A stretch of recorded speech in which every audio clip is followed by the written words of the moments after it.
음, 반갑습니다. 사실, 총정리를 하기에는 분량이 너무 많아요.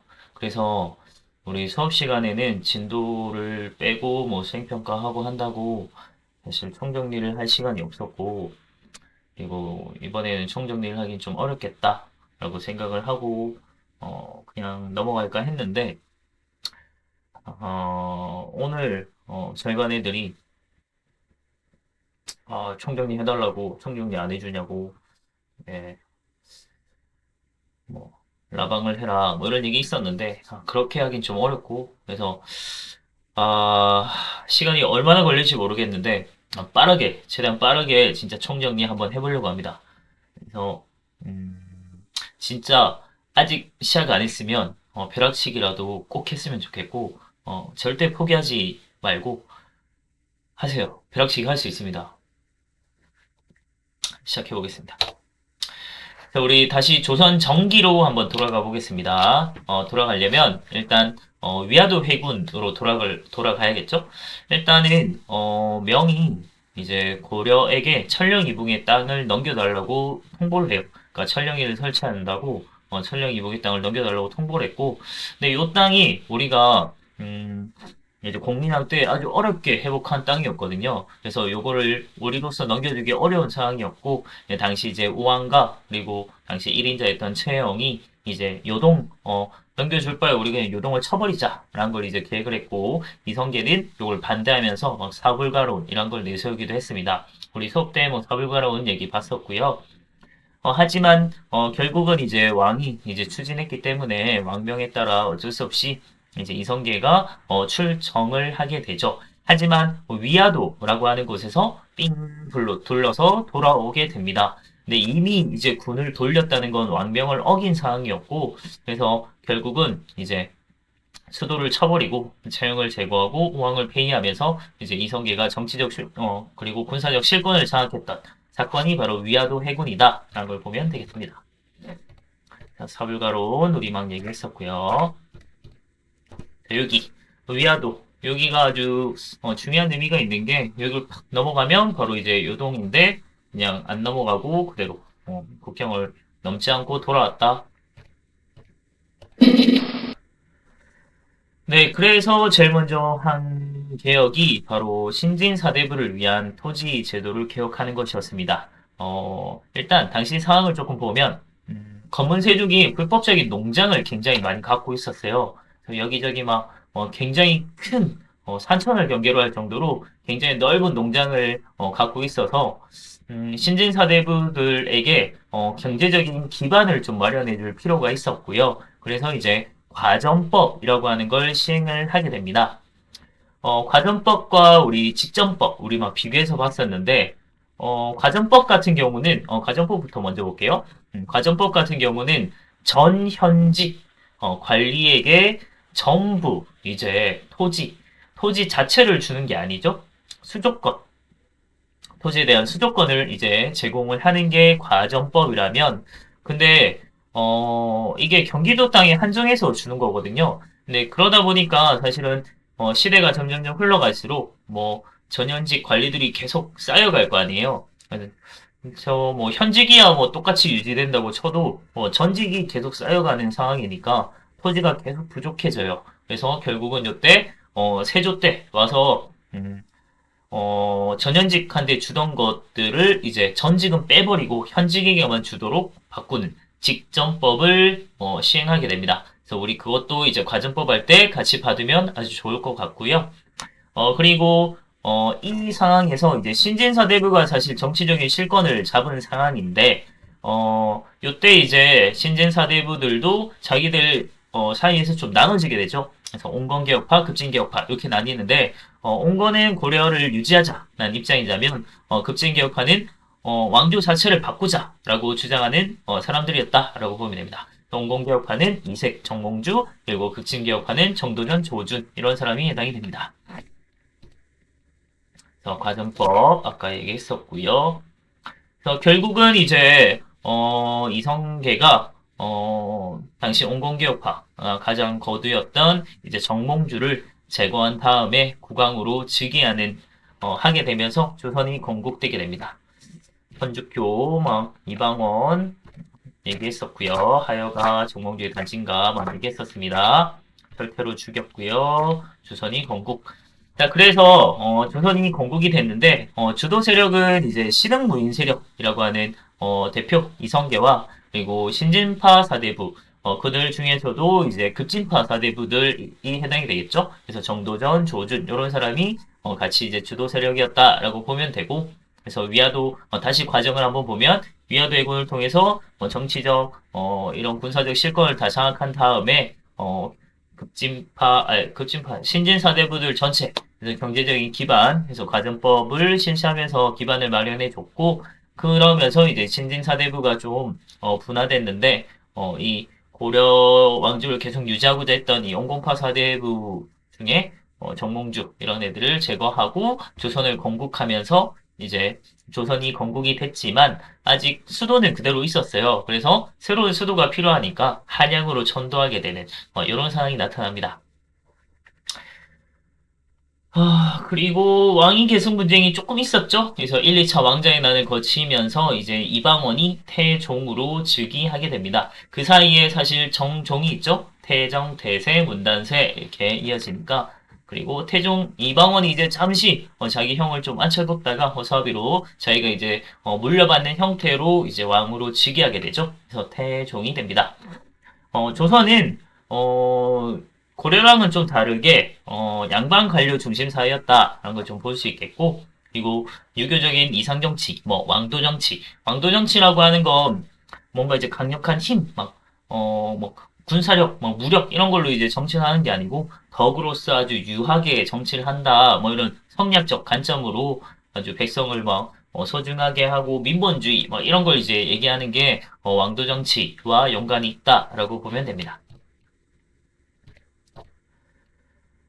한양 왜 한양이냐 이런 얘기 했었는데 그것도 잠시 보면 한양 같은 경우는 일단 서울 생각하면 되겠죠. 서울은 이제 한강도 있고요. 그래서 교통도 편리하고 이런 점도 있고 그리고 사방이 전부 다 이제 산으로 둘러싸여 있어요. 그래서 방어에도 되게 유리하고 그래서 또 지도에서 봤을 때도 완전히 중심은 아니지만 그래도 중심부에 한반도의 중심부에 위치하고 있어서 다각도로 이제 교통이나 여러 부분이 다 편리한 곳이었다라고 하는 걸 볼 수 있겠죠. 그다음에 점점점 이제 기틀을 마련해가는 과정을 한번 보려고 하는데 태종 같은 경우는 자신은 사병이 되게 많았지만 사병의 무서움을 잘 알고 있는 거죠. 그래서 사병을 다 철폐했습니다. 그래서 왕권을 강화시켰고요. 그리고 전국의 인구, 조세 이런 거 인구를 파악하고 세금을 부과하기 위해서 호패법이라고 하는 일종의 주민증, 민증 같은 걸 이제 줬고요. 그리고 승려 허가제를 시행을 했어요. 그래서 도첩제라고 하는 이런 증명서를 주면서 이제 불교를 좀 통제하려고 했다. 그 다음에 태종은 정치 기구로 이제 육조 직계제라고 하는 걸 시행을 했는데 이게 이제 목표고요.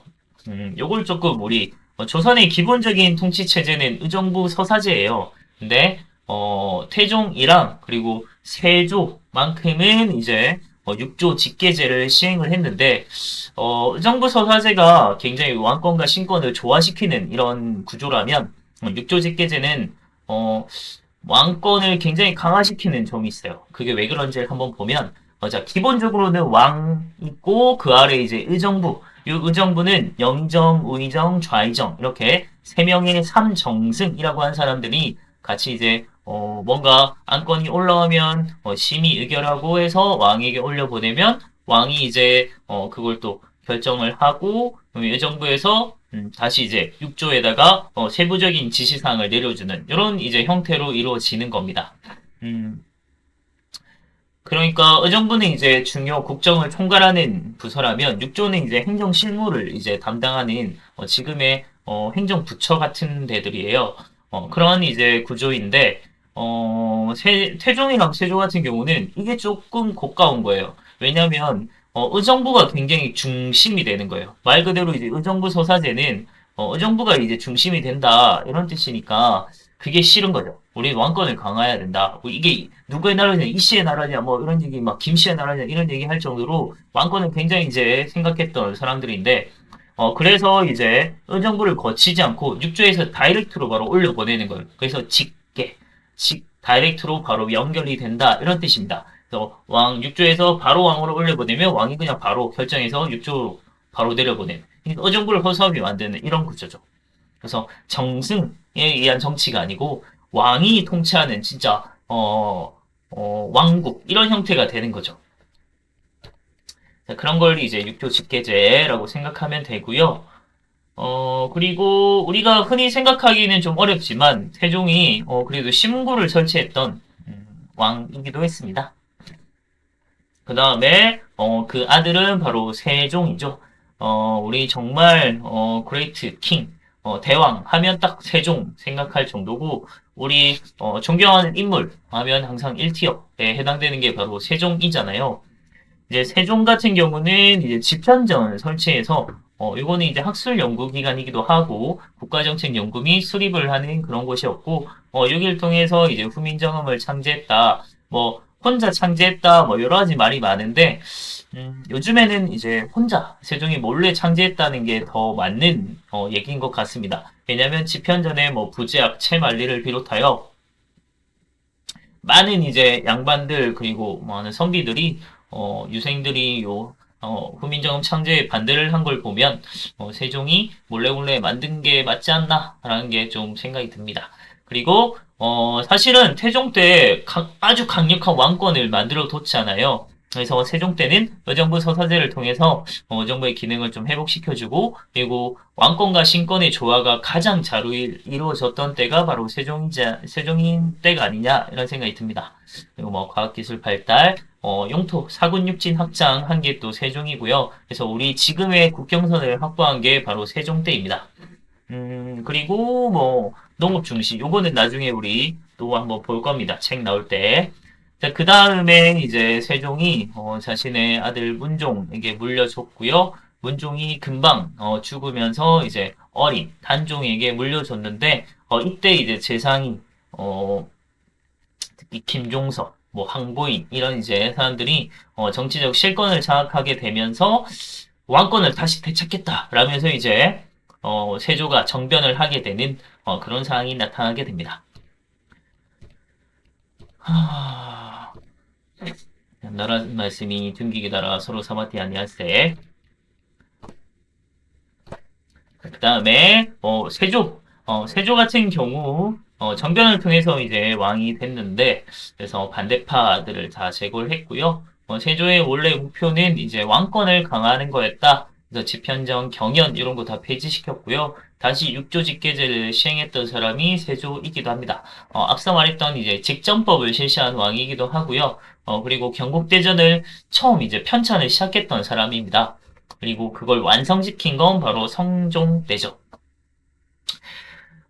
성종 때, 성종은, 일을 성자에서 완성시켰다. 체제를 완성시켰다. 이런 이제 의미로 생각을 하면 돼요. 그 체제를 완성시켰다 할 때 가장 중요하게 다뤄지는 게 바로 조선의 기본적인, 헌법과 같은 개념으로 경국대전, 기본적인 법전, 요걸 이제 완성시켰다라는 걸 보면 되겠죠? 그래서, 법치국가로 나아가는 데 있어서 아주 중요한 이제 기본 바탕이 되는 거고, 그리고 세조 때 이제 집현전을 폐지했으니까 그걸 좀 계승을 해서 성종 때는 다시 홍문관을 설치해서 학문 연구기관으로 삼았고 이게 이제 또 3사에 들어가는 한 기구가 되기도 하죠. 그리고 경연을 아주 적극적으로 운영을 했고요. 관수관급제는 우리 다루지 않았습니다. 넘어가겠습니다. 우리 영화에서 가장 멋있는 등장신으로 꼽히는 게 바로 이거죠.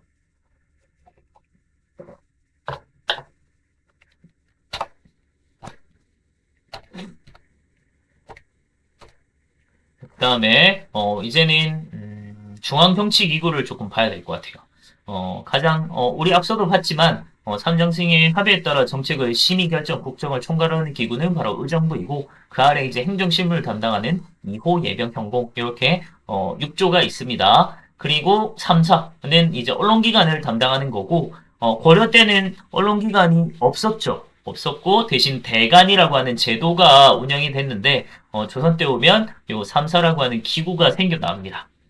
그래서 요걸 통해서 이제 권력 독점, 뭐 부정 방지하는 그런 역할을 하고 특히 사헌부 같은 경우는 관리 감찰하는 뭐 감사원이나 지금의 검찰이나 이런 역할을 하는 거고요. 그리고 사관원은 국왕에게 간언, 그러니까 바른 말 하는 겁니다. 국왕에게 뭐 이거 잘못됐습니다. 이런 얘기, 바른 말 하는 그런 게 이제 사관원이라면 홍문관은 국왕에게 자문 역할하고 그리고 왕명을 대필하는 역할을 하는 중요한 기구 중에 하나입니다. 그리고 지금의 대통령 비서실 같은 개념이 바로 승정원, 국왕 비서기관이고요. 그리고 국왕 직속 특별사법기관도 있어요. 의금부. 그래서 국가의 중요한 역적이나 중요한 역적. 그래서 이 정말이네요. 그래서 역적이나 아주 큰 이제 대역죄인 이런 사람이 있으면 국왕이 직접 불러다가 신문을 해요. 그게 이제 의금부. 그리고 최고교육기관 성균관. 그리고 한양의 행정 치안을 담당하는 한성부. 이거는 지금의 서울시청이다라고 생각을 하면 될 것 같고요. 그리고 역사서의 편찬과 보급을 담당한 게 춘추관입니다. 우리 뭐 조선 왕조실록 있잖아요. 굉장히 방대하게 있는데 그런 걸 이제 편찬하고 보급한 역할이 바로 춘추관입니다. 이런 구조로 이루어져 있고요. 전국은 8도로 나뉘어져 있습니다. 8도 아래에 이제 부, 목, 군, 현 이렇게 수령을 파견을 했고 이 수령이라고 하는 존재는 우리 뭐 삼중의 문란 할 때도 봤겠지만 행정 그리고 사법 군사권을 가지고 지방을 통치하는 아주 왕의 대리인 역할이에요. 지방에서. 그래서 수령 밑에 또 육방이라고 이제 이방, 호방, 예방 이렇게 이제 똑같이 있어요. 이제 육조처럼. 그래서 그럴 정도로 이제 수령은 왕의 대리인 역할이다라고 보면 되고 역할이 되게 많아요. 그래서 조세 징수도 하고 농업 교육 장려 뭐 후보조사 재판 갖가지 지방에서 모든 권한을 다 갖고 있는 아주 엄청난 애들이다라고 보면 되고요. 그리고 이제 지방의 자치기구로 이제 유향소라고 하는 게 있었죠. 그래서 수령을 돕거나 견제하는 역할이나 향촌사의 풍속 교정이나 이런 자치기구였다라는 걸 보면 되고 수령을 이제 보좌하는 역할은 바로 향리입니다. 고려 때도 향리 있었어요. 그래서 지방에 원래 이제 호족 출신들이 막 향리가 되기도 했는데 그때보단 지위가 좀 많이 낮아지고 그래서 육방 이제 이런 체제로 이제 이루어져 있었고 고려 때랑 조금 이제 조선을 비교해서 보면 고려 때는 모든 군현의 수령을 다 파견하지 못했어요. 그래서 지방의 통제력이 조금 떨어졌는데 그래서 막 속현이 되게 많다고 했잖아요. 근데 조선 때 와서는 모든 군현의 수령을 다 파견했습니다. 그래서 중앙집권 체제가 훨씬 더 강화된 걸 볼 수 있는 거고, 그리고 향부국 소, 그리고 특수행정구역이 있었잖아요. 이렇게 차별받는 지역들이 있었는데, 이런 것도 다 폐지하고, 전국의 주민을 그냥 국가가 직접적으로 지배하는, 그래서 조금 더 이제, 중앙집권 체제를 강화시키는 이런 형태로 이루어졌다라는 걸 볼 수 있습니다.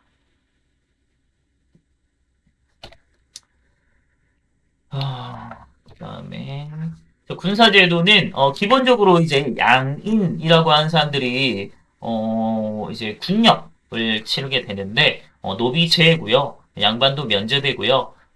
양인은 사실 양반도 포함이 되지만 제외돼서 일반적인 평민들, 상민들이 간다라고 보면 되는데 16세에서 60세 양인 남성이고요. 이 사람들이 이제 군역에 해당이 됩니다.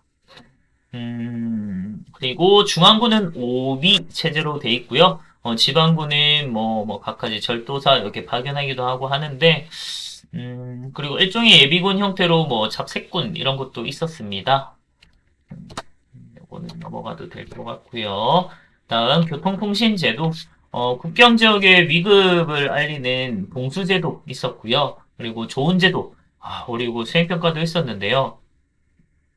조세를 운반하는 창고는 조창, 그럼 조세를 운반하는 제도는 조운. 네, 이렇게 우리 정말 힌트 많이 주고 막 수행평가를 하기도 했는데 그 조운입니다. 그러니까 조세를 운반하는 제도 이렇게 보면 되고 사실 조선은 육로가 잘 발달되지 못했기 때문에 주로 수로와 해로를 이용해서 이렇게 이루어졌다. 그리고 역참제도 요거는 많이 들어봤을 겁니다. 다음 과거제. 조선의 이제, 관리가 될 수 있는 길은, 과거제와 그리고 음서, 뭐 청거 이런 것들이 있는데 기본적으로 조선에서는 과거제가 가장 중심이 되었고 그리고 음서와 청거가 물론 있기는 했지만 그 관직 진출에 좀 제한도 걸리고 또 되게 사람들이 무시했어요. 그래서 사회적으로 되게 좀 무시를 받고 해서 과거를 훨씬 더 중시했다. 그러니까 능력 중시의 사회로 조금 더 많이 갔다라는 걸 볼 수 있고요. 그리고 고려 때 과거제랑 좀 차이가 나는 점이 고려 때는 문과가 없었잖아요. 근데 드디어 문과가 생겼습니다. 그래서 문과, 작과 이제 이렇게 이루어져 있고요. 문과는 이제 생진과, 문과에서 또 속과, 대과 나뉘고 생원과, 진산과 이렇게 나뉘는데 속과에 합격을 하면 대과를 칠 수 있고 이제 이런 구조로 돼 있습니다. 다음 작과는 뭐 기술관을 뽑는 거다라는 걸 보면 되고요. 교육제도는 최고 교육기관이 성균관, 대학에 해당이 되고 그다음에 중등교육기관, 요거는 이제 중고등학교에 해당이 돼요. 그래서 사부학당, 서울에는, 지방에는 향교 이렇게 이루어져 있습니다. 그리고 기술교육기관 따로 없이 곽관청에서 그냥 중인층을 대상으로 교육을 하는 형태로 이루어져 있습니다. 어, 굉장히 복잡해요. 그래서 요거 이제 또 소과에 합격하면 성균관에 입학할 자격이 주어지고 그럼 성균관에서 이제 또 대과를 칠 수 있는데 대과는 또 초시, 복시 그리고 전시 이렇게 세 번의 시험을 쳐야만 하는 아주 힘든 시험입니다. 과거는 3년마다 이루어지기 때문에 한번 떨어지면 3년 후에 다시 쳐야 돼요. 자, 그리고 조선의 대관계를 한번 보면 우리 요것도 이제 수행평가 했는데 조선의 기본적인 이제 외교 정책은 4대 교린이라고 하죠. 그래서 4대는 우리가 이제 뭐 섬긴다, 큰 나라를 섬긴다 이런 뜻이니까 주로 이제 명이나 뭐 나중에 이어지는 청 이렇게 해서 큰 나라 우리의 중국을 얘기하는 거고 자, 이런 관계는 주로 이제 조공과 책봉으로 유지가 되는데 사실 조공과 책봉은 되게 기분 나쁠 수 있지만 사실은 우리가 얻을 게 더 많은 신뢰를 추구하는 그리고 평화도 유지할 수 있고 아주 좋은 이제 음, 정책이었다라고 볼 수 있을 것 같고요. 태종 때부터 이제 명과 친하게 관계를 유지하면서 아주 잘 지냈다라는 걸 볼 수 있습니다. 그리고 교리는 교린 자체는 이웃을 사귄다라는 뜻이지만 사실은 요 오랑캐 우리가 주로 생각하는 오랑캐에 대해서 우리가 대하는 정책, 그러니까 강경책과 회의책을 병행하는 당근과 채찍을 섞어 쓰는 이런 정책을 교린이라고 얘기를 합니다. 주로 이제 일본과 여진 이런 애들에 해당이 되는 거고 말 안 들을 때는 막 떼쓰고 막 어리광 부릴 때는 한 번씩 정벌 한번 했다가 또 말 잘 들으면 또 회유해주고 이제 이런 정책으로 이루어져요. 그래서 일본 같은 경우는 세종 때 이제 스시마섬 이제 이종무가 정벌 한번 하기도 했고요. 여기 스시마섬이 외구의 이제 소굴이죠. 그래서 그리고 말 잘 들을 때는 삼포계양, 그래서 부산포, 연포, 제포 여기 이제 열어줘서 이제 좀 무역도 하게 하고 이제 이런 식으로 좀 회유하기도 했습니다. 다음 여진 같은 경우도 세종 때 마찬가지로 사군 육진을 개척하면서 지금의 이제 압록강과 두만강 이 지역을 국경선으로 확립을 했고요. 그리고 말 잘 들을 때는 또 회유책에서 무역도 열어주고 뭐 또 삼인정책이라고 해서 백성을 좀 이산시키고 막 이런 것도 했습니다. 관직을 주기도 하고 다음 동남아시아랑도 여러 폭넓게 관계를 가졌는데 뭐 시암이라든지 류쿠, 자와 이런 데랑도 교류를 한 걸 볼 수 있습니다. 뭐 태국, 오키나와 그리고 인도네시아 뭐 이런 애들과도 교류를 했다 걸 보면 돼요. 그리고 다시 정치사로 돌아와서 살인이라고 하는 애들을 봐야 되는데 먼저 살인이 등장하기 이전에 먼저 조선의 초기에 이제 정권을 지배하고 있던 훈구라고 하는 애들을 좀 봐야 될 것 같습니다.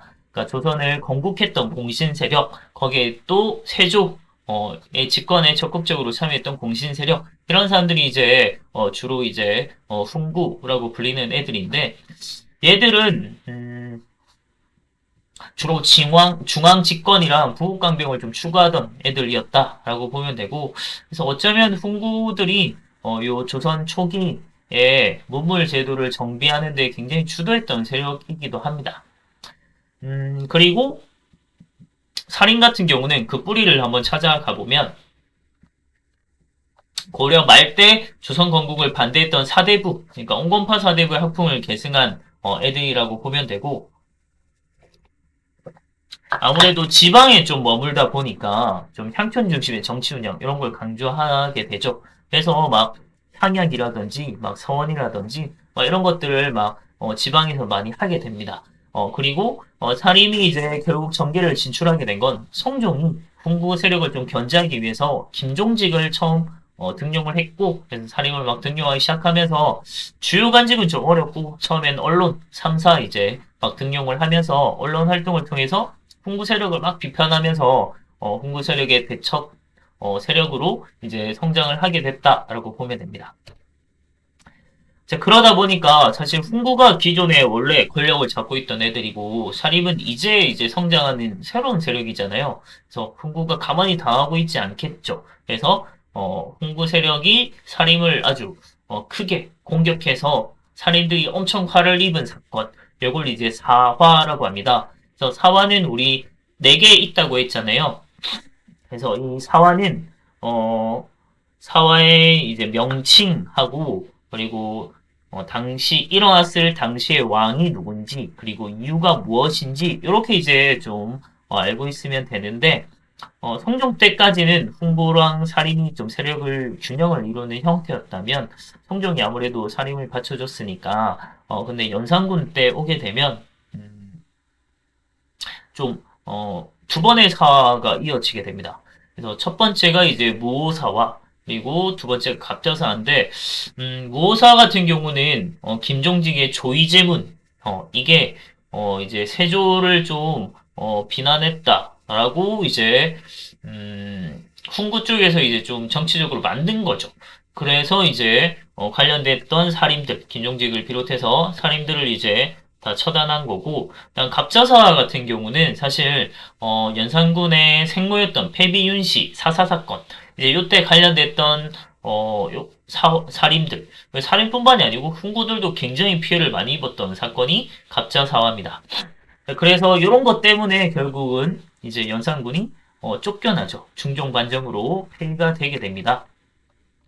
그래서 중종 때는 사림을 다시 등용했고 그 대표적인 인물이 바로 조광조인데 조광조의 개혁 정치 때문에 결국은 또 한 번 사화가 이루어지게 돼요. 개혁 정치 내용을 보면 뭐 현량가 실시라든지 그리고 소격서 이런 것들이 소격서를 폐지하고 그다음에 위훈 삭제 요게 이제 가장 큰 문제인데 일단 현량가는 말 그대로 청거제예요. 청거제. 그래서 선거 추천을 통해서 이제 인재를 등용하는 형태니까 살인 세력을 좀 대거 임용하게 됐고요. 그리고 소격사라고 하는 건 도교 행사를 주관하는 기구인데 그런 것들을 이제 폐지시켜 버립니다. 그런 거랑 사실 제일 큰 문제는 위훈 삭제예요. 그러니까 공신 세력들 중에 거짓으로 이제 훈장을 얻은 애들이 있거든요. 공신 세력, 공신 반열을 오른 애들이 있는데 그 애들 찾아서 다 없애자는 겁니다. 조광조가 훈구에게 칼날을 이제 들이댄 거니까 요거에 대한 반발로 결국은 기묘사가 발생을 했다라고 보면 돼요. 그리고 이제 명종 때 되게 되면 왕위 계승을 둘러싼 정치 세력 간의 좀 대립으로 결국 을사사가 발생을 했는데 요거 수업 때 설명했습니다. 소윤, 대윤 해서 왕위 계승 둘러싸서 이제 대립이 있다가 뭐야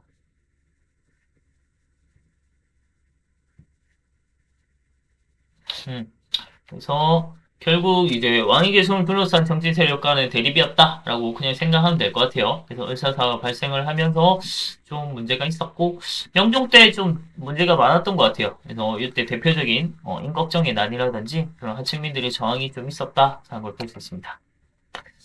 자, 그래서 살인들이 다시 지방으로 다 쫓겨 내려갔어요. 그래서 다시 지방에서 자신들의 세력 기반이 필요하잖아요. 그 중에 하나가 바로 서원, 그리고 향약, 이렇게 보면 되는데, 서원 같은 경우는 사실 서당과 사원이 합쳐진 개념이에요. 그러니까, 교육과 이제 제사를 지내는 기능이 합쳐진 건데, 처음에는 사실 사당에서 시작을 해요. 그러니까, 음, 제일 처음 만들어진 게, 안향이라고 하는 사람은, 고려 때 처음 이제, 고려의 성략을 소개했던 사람입니다. 그래서 이 사람을 좀 기리기 위해서, 제사를 지내는 이제 서원이 만들어진 게, 최초의 서원이었어요. 예, 그럴 정도로 처음에는 좀, 이런 사당의 개념이 좀 강했는데, 그걸 중심으로 이제 사람들이, 양반들이 막 선비들이 모이고, 그러면 거기서 막 교육이 이루어지고 후진 양성을 하게 되면서, 교육의 기능도 같이, 겸하게 된 것이고, 여기 이제, 향촌살인의 세력 기반으로서 아주 중요한 역할을 하게 되는 거죠. 그래서 서원이 막 우죽순처럼 생겨나고, 그래서 어디 서원 출신, 요런 게 이제 하나의 학연, 뭐 지연, 막 이런 것들을 이제, 만들어지게 되는 거고, 하나의 라인이 생겨버리는 거죠. 그래서 이게 나중에 다시 이제 정계에 진출했을 때 우리 서원 출신 이런 것들이 막 모이게 돼요. 그러면서 자신들의 세력끼리 막 모여서 막 붕당이 이루어지고 이럴 정도로 서원은 이 살인들의 아주 중요한 지방의 세력 기반이었다라는 걸 볼 수 있고요. 다음 향약이라고 하는 건 제가 간단하게 향촌자치규약이라고 얘기했잖아요. 그래서 향촌에서 지켜야 될 자치 규정 같은 것들을 스스로 만든 약속이에요. 근데 이걸 만들었던 건 결국 이제 지방 살인이 주도를 했기 때문에 중요한 이제 역할을 했다라는 걸 볼 수 있고요. 전통적인 이제 뭐 우리 윤리 거기에다가 이제 유교적인 이런 성략적인 질서 이런 것들을 같이 결합한 형태였다라고 보면 돼요. 네, 그렇게 이제 쭉 이제 지방에서 살인이 세력을 키워가다가 선조 때 다시 이제 살인이 이제 전국을 주도하게 됩니다. 그러면서 이제 훈구는 자연스럽게 도태되었다라고 보면 되고요. 살인들은 훨씬 더 이제 현실 문제보다는 조금 성략적 이념을 바탕으로 한 도덕과 명분을 중시하는 성향이 좀 있었다. 이런 걸 생각을 해보면 예송이나 뭐 이런 것들이 조금 이해할 수 있어요. 그리고, 선조 때 이제 살인이 자기들이 전국을 다 주도하게 되면서 오히려 자기들끼리도 또 나눠지게 되거든요. 그게 이제 붕당이라고 하는 형태로 나눠지는데, 법붕자예요. 그러니까 친구, 그러니까 뭔가 당이라고 하는 건 같은 정치적 입장, 그리고 학문적 계통, 이제 같은 사람들끼리 모여서 하나의 파를 형성했다라고 보면 되는 거죠. 그래서 선조 때 이제 살인이 동인과 서인으로 분열이 됐고요. 요때까지는 그냥 상호 비판하고 견제하면서 아주 건강한 정치 세력으로 발전을 했는데 점점점 변질되는 게 문제가 되죠. 네, 그거랑 같이 한번 겸해서 우리 볼 수 있는 게 이조전랑이라고 하는 애입니다. 그러니까 붕당이 처음 생겨나게 된 중요한 이유가 바로 이조전랑직을 둘러싼 다툼이었죠. 그러니까 이조 전랑은 엄청 중요한 이제 권한을 갖고 있는데, 그러니까 언론 3사의 관리 임명에 관여할 수 있는 권한, 통청권이라고 한 게 있고요. 그리고 후임을 직접 청구할 수 있는 자대권을 가진 조정의 아주 핵심 관직입니다. 그러니까 3사의 임명 동의권, 3사의 관리 임명 동의권, 그리고 후임자 추천권 이런 걸 가지고 있는 아주 엄청난 품계 자체는 5품, 6품이니까 그렇게 높지 않지만 아주 큰 권한을 갖고 있는 것이고 그래서 이조전랑을 누가 차지하느냐에 따라 어느 파가 잡게 되는지 아주 중요한 이제 관직이었다라고 보면 돼요. 그래서 그것 때문에 처음 동인과 서인으로 분열이 되게 되었다라고 보면 되고요.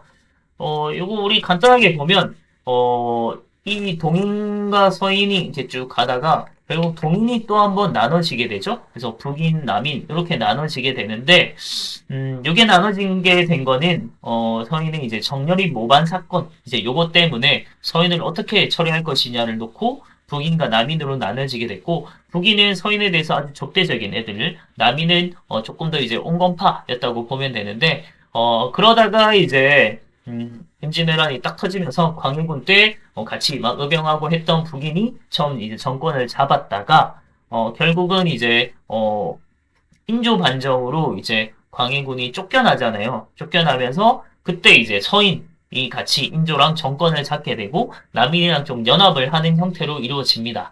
네, 그렇게 쭉 이제 이어지고 효종 때도 서인들이 완전히 정권을 잡고 있었고 그리고 현종 때도 조금 현종 때부터는 조금 바뀌죠.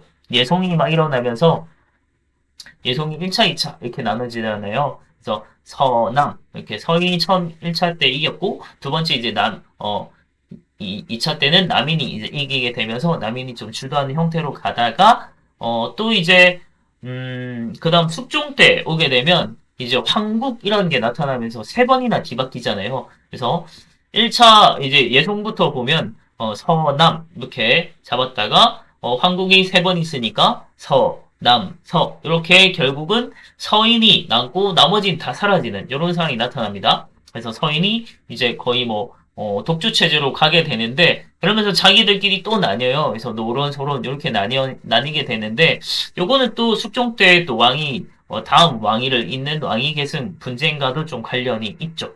그래서 노론이 밀었던 애가 연인군, 나중에 이제 영조가 되는 애고 소론이 밀었던 애들이 이제 경종인데 경종이 처음 왕위를 이어서 이기는 듯 싶었지만 경종이 또 금방 죽죠. 그러면서 이제 노론이 밀었던 영조가 이제 이어지게 되면서 노론이 조금 앞서는 형태로 이제 쭉 이어지게 된다라고 보면 됩니다.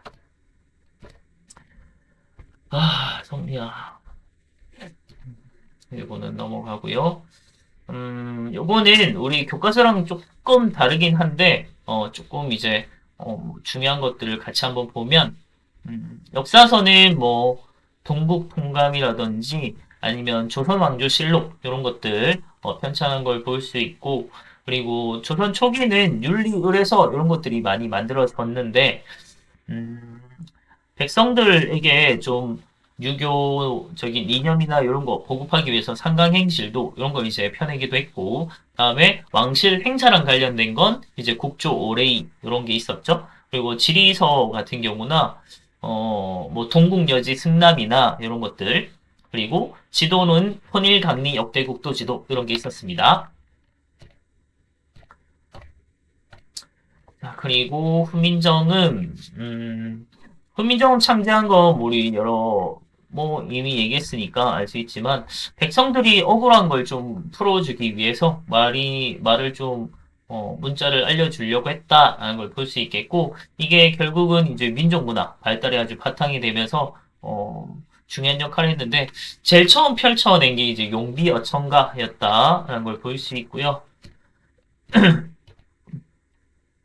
다음에 과학기술 이런 거 한번 보면 천문학 같은 경우는 일단은 왕권이랑도 굉장히 관련이 있고 성리학적 인식에 따라 국가 통치 아주 기본이 된 게 천문학이에요. 그래서 천상열차 분야지도 이런 게 이제 만들어지기도 했고 뭐 혼천이, 간이 이런 것들, 천문관측기구 이런 것들도 만들어졌습니다. 천상열차 분야지도 우리 얘기했었죠? 천문도 같은 거라고 보면 되고요. 다음 역법. 조선에 이제 역법서가 만들어지죠. 그러니까 역법은 달력 생각하면 되는데 원의 수시력하고 그리고 아라비아의 회회력 이제 이런 걸 합쳐서 조선을 기준으로 그러니까 우리나라를 기준으로 만든 역법서가 만들어집니다. 그게 바로 칠정산이죠. 칠정산. 다음 뭐 안골구, 자경루 이렇게 뭐 해시계, 물시계 이런 것들이 막 만들어지기도 했습니다. 다음에 인쇄술도 굉장히 발달했고 각종 뭐 금속알자들이 많이 만들어졌죠. 그리고 의학서도 만들어졌는데 향약 집성망이라고 우리 뭐 수업 때도 얘기했지만 앞에 향이나 동 이런 거 붙이면 우리 거라고 했잖아요. 우리 거.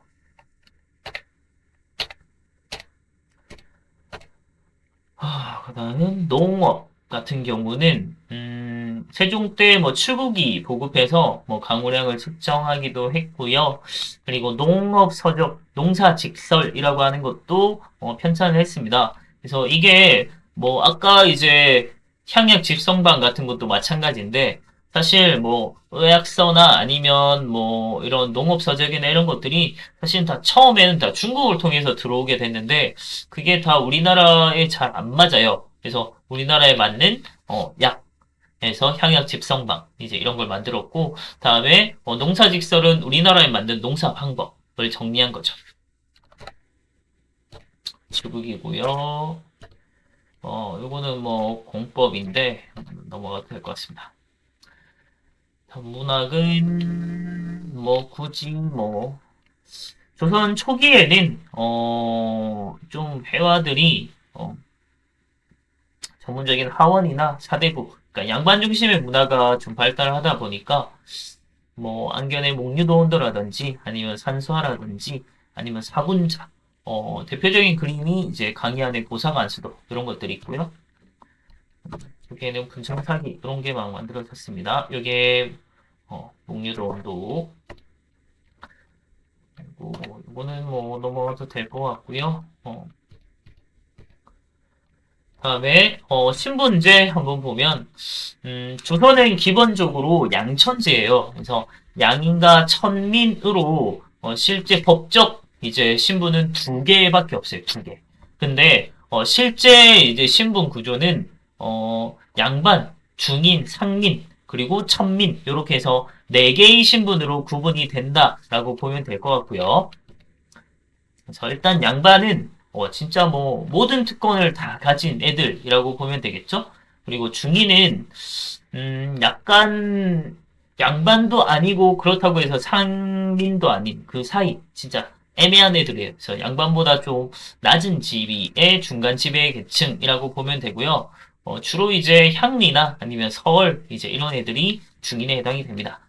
그다음에 상민 같은 경우가 이제 가장 기본적인 이제 모든 세금도 다 내고 가장 비율도 가장 높고 이런 사람들이 이제 상민에 해당이 되는데 유교적인 민본 사상에 따라 나라 국가 운영의 근본으로 인식이 되면서 조선이 이제 민본주의 사상을 내세우긴 하는데 실제로는 각종 세금 전부 다 내면서 국가 재정을 다 떠받치고 있는 게 이제 상민이기도 했고 굉장히 힘들었죠 사실은. 그래서 상민에 해당이 되는 건 농민, 수공업자, 상인. 요 왜 이런 순서로 나와 있는지 알 수 있을 겁니다. 우리 산업공상 얘기했잖아요. 그래서 선비, 사, 요거는 빼버리고, 그리고 농민, 수공업자, 상인. 이렇게 이제 순서로 이루어지는 거고, 상인은, 성리학적 경제관에 따라서, 굉장히 좀 천대를 한 걸 볼 수 있다라고 얘기했었습니다. 그리고 천민은 대부분이 이제 노비에 해당이 되면 된다라고 생각하면 되고요.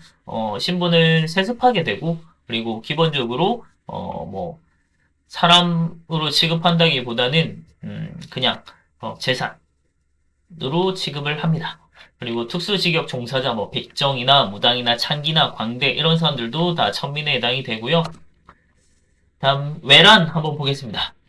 자, 외란은 기본적으로 조선과 일본의 관계는 교린이잖아요. 그래서 왜구가 뭐 한 번씩 크게 약탈을 하는 뭐 삼포 외란이나 을묘 외변이나 이런 게 있긴 했지만 일본이 대대적으로 뭔가 전쟁을 일으킨 경우는 외란이 해당이 되겠죠.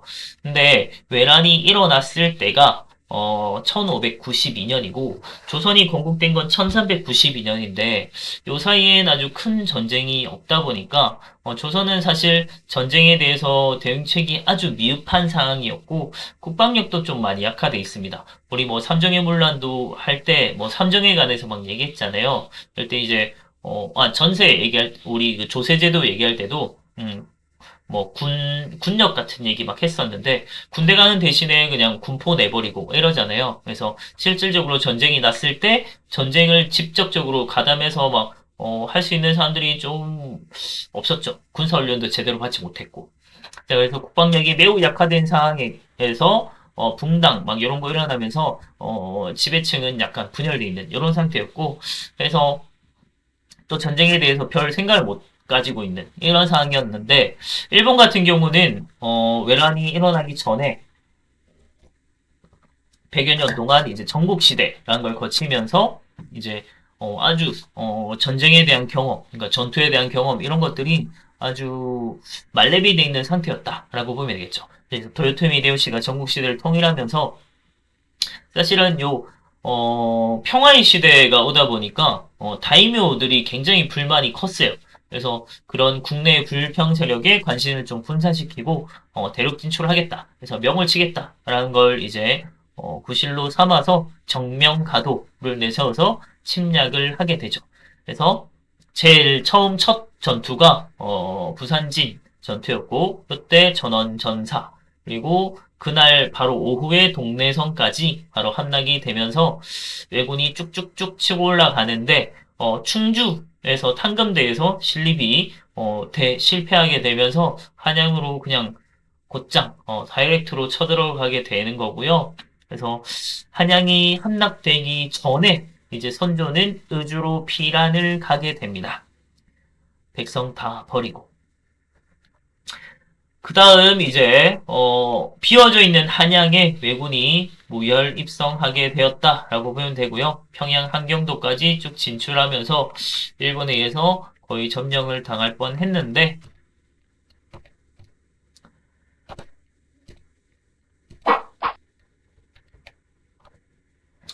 요걸 탁 막아선 사람이 바로 이순신이라고 보면 되겠죠. 그래서 우리 의병 그리고 뭐 승병 이런 활약들도 있지만 저는 왜군을 물리치는데 외란에서 아주 정말 큰 역할을 하는 사람은 바로 이순신이다. 그래서 우리가 존경하는 인물 얘기할 때 항상 세종과 이순신을 떠올리게 되는 게 바로 이런 이유이지 않을까 싶은데 왜군의 침략 작전은 기본적으로 수륙병진이라고 해서 육군은 짐을 가볍게 해서 몸을 가볍게 해서 빠르게 치고 올라가고 그래서 그 수군이 뒤따라와서 이제 물자를 조달하는 이런 역할이었어요. 그러니까 보급을 담당한 게 이제 수군이었는데 그걸 딱 막아버린 게 바로 이순신이라는 거죠. 그래서 옥포 해전을 시작을 해서 사천 그리고 한산대첩 이런 걸 통해서 엄청난 대승을 거두게 되면서 남해의 제해권, 남해의 바다, 해상을 장악했다 이런 뜻이고요.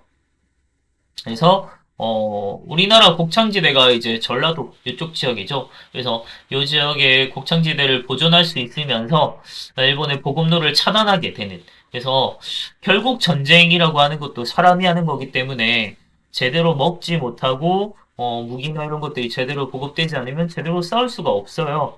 그래서 이걸 끊어버리니까 왜군이 엄청나게 큰 타격을 받게 되죠. 그러면서 지방에서 또 같이 힘을 붙돋워 줬던 게 바로 의병이라고 보면 되고요. 그 외에도 이제 승병도 아주 큰 역할을 했습니다. 그래서 대표적인 의병장이 뭐 곽재우, 조헌, 김천일, 고경명 이런 사람이 있고요. 정문부. 다음에 대표적인 승병이 이제 서산대사, 사명대사 이런 사람들이 있었다라고 보면 돼요. 이 사람들이 게릴라 이런 걸 통해서 이제 향토 지리에 알맞은 전술 무기 사용으로 왜군에게 아주 혁혁한 이제 성과를 올리게 되면서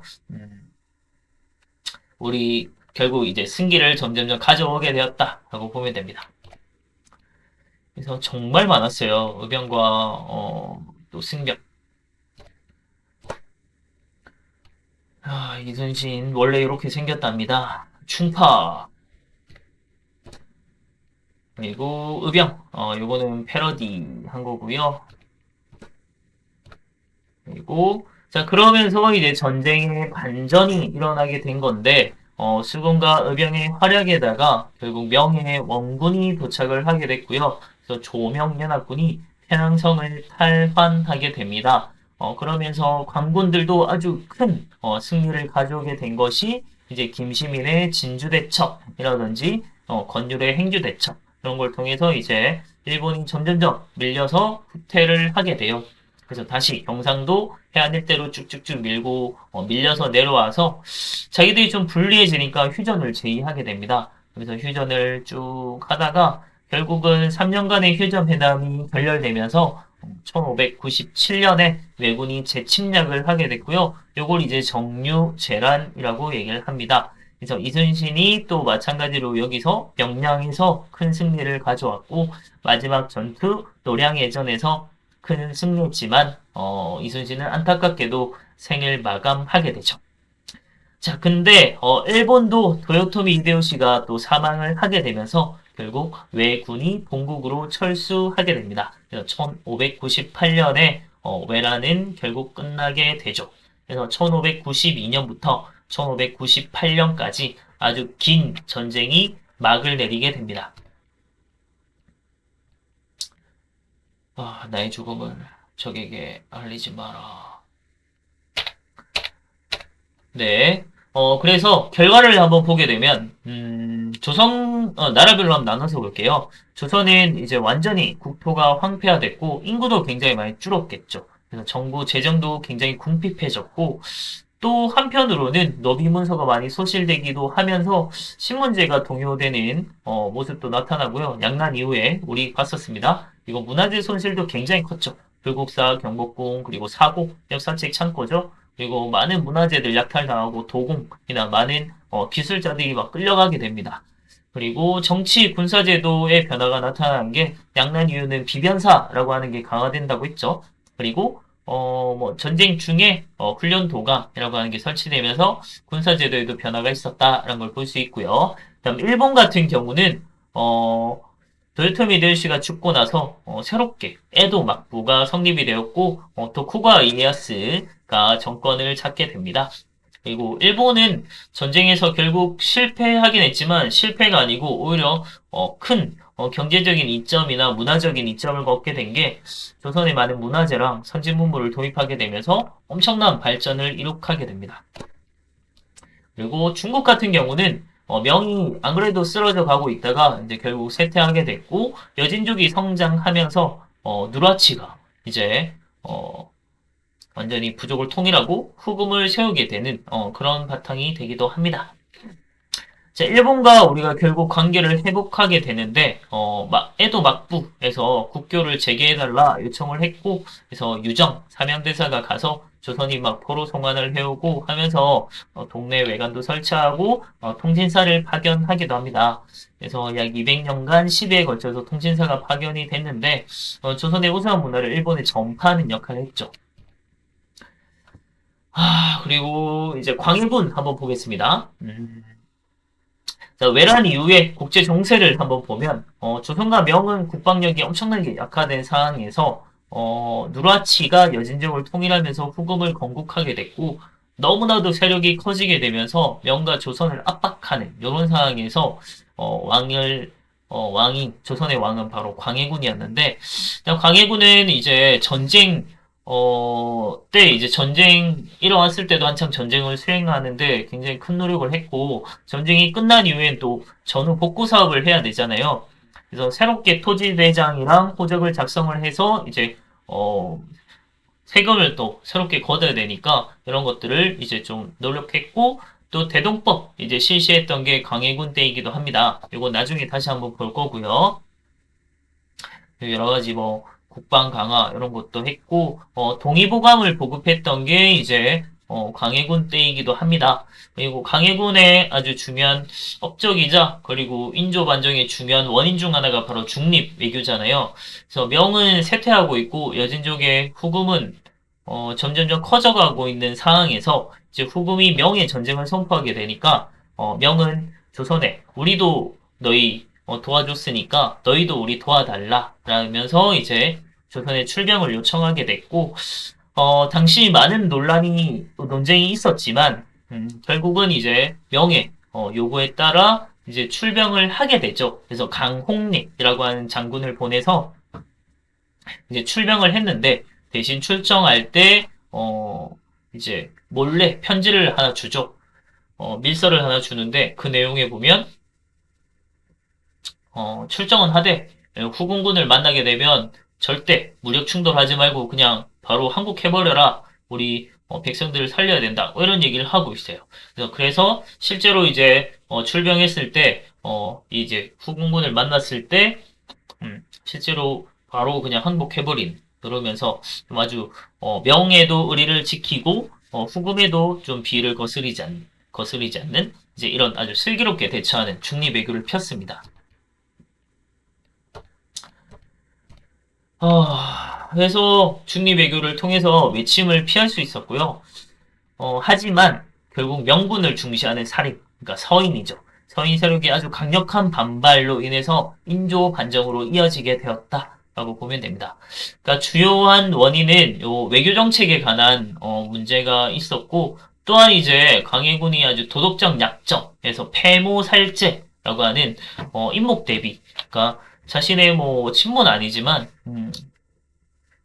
계모로 볼 수 있는 인목 대비를 폐인시켰고 그리고 이복 동생이었던 영창대군을 이제 왕이 를 위협한다는 이유로 이제 영모죄로 살해를 시켜버리는 아주 도덕적인 약점 이것 때문에 결국은 인조 반정으로 이어지게 되었다라고 보면 되고 그래서 이제 강해군이랑 북인 정권은 완전히 축출이 되고 인조가 즉위하게 되면서 서인이 집권하게 되는 상황이 나타납니다. 네, 서인들의 이제 기본적인 외교 정책 방향은 명예에 대한 의리를 지키고 후금을 배척하자 이런 내용이에요. 그래서 친명배금이라고 하죠. 누가 배금이라고 많이 적었는데 친명배금입니다. 배척한다는 뜻이니까 배척. 다음에 그런 이제 친명배금 이런 정책 때문에 결국은 이제 청해 이제 요 당시에는 후금이죠. 후금에 이제 좀 비위를 거스르게 되는 거고 결국은 이제 침략을 받았던 게 호란으로 이어지게 되는데 요거 이제 계기가 됐던 사건은 사실 이괄의 난이란 게 있었고 수업 때 설명했으니까 그냥 넘어와 있습니다. 그래서 이괄의 난으로 결국 후금이 이제 계기로 해서 침공을 했고 뭐 광해군에 복수를 하겠다 이러면서 이제 쳐들어오죠. 그래서 인조는 이제 이때는 강화도로 처음에 피했다가 후금이랑 이제 강화를 맺고 철수하게 되는데 사실 요 후금 입장에서도 조선을 진짜 점령하겠다라는 생각으로 온 거라기보다는 명을 칠 건데 그 뒤가 조금 불안해서 조선에 좀 겁을 줘서 이제 명과의 관계를 끊고 우리 그냥 형제 관계 맺자라고 하면서 이제 화의를 맺고 이제 돌아가게 되는 거죠. 그래서 우리는 지금 후금이랑 이제 형제 관계를 맺은 상황입니다. 그러는 사이에 이제 후금이 더 세력이 커져서 이제 국호를 청으로 고치게 되고 조선의 군신 관계를 요구하게 됩니다.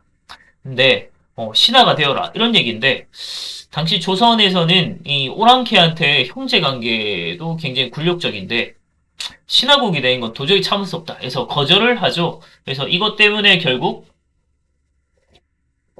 청태종이 직접 쳐들어오게 됐고, 그러면서 이제 병저우란을 맞게 됩니다. 이때도 이제 인조가 강화도로 튀려고 했는데, 그 퇴로가 끊기는 바람에 근처 남한산성으로 일단 피란을 가서 한 40여일 정도 항전을 하다가 결국 막 항복하니 많이 막 대립 일어나다가 결국 청에 이제 아주 굴복을 했는데 아주 굴욕적인 화해를 맺게 되죠. 그래서 삼전도의 굴욕이라고 삼배구고두라고 하는 세 번 절하고 9번 머리를 땅에 쾅쾅쾅 찍는 삼배구고두라고 하는 의식을 하면서 아주 굴욕적인 항복을 하게 됩니다. 그러면서 이제 우리가 북부 지역에 아주 황폐화가 되기도 했고 청에 굉장히 많은 사람들이 막 공료로 끌고 가기도 하고 그리고 많은 백성들이 막 끌려갔고요. 거기에는 또 소현세자, 당시 이제 세자였던 소현세자랑 그리고 차남이었던 복림대군까지 같이 끌려갔다라고 보면 됩니다. 그리고 결국은 청과 군신 관계를 수립하게 되죠. 그래서 우리는 청의 신하국이 되게 됩니다. 자, 그러면서 이제 인조 다음에 이제 효종이 이제 왕위를 잇게 되는데 이 효종이 바로 차남이었던 복림대군이라고 했죠. 그래서 원래부터 청에 대한 적개심이 굉장히 드러내던 애였고 결국은 청을 치자라고 하는 북벌론이 제기되면서 효종 때는 서인 세력의 주도 아래 이제 북벌 정책, 북벌 운동이 이제 시작되게 되는데 사실 효정이 사망하면서 바로 그냥 끝나는 것도 있고 청가의 국력 차이로 인해서 북벌은 시도조차 못합니다. 대신 오히려 요때 키웠던 이제 특수 조총부대가 청의 요청에 의해서 러시아 만주를 같이 침략하면서 정벌을 하고 오는 아주 엄청난 승리를 하게 되거든요. 그게 나선 정벌인데 참 이게 아이러니한 거죠.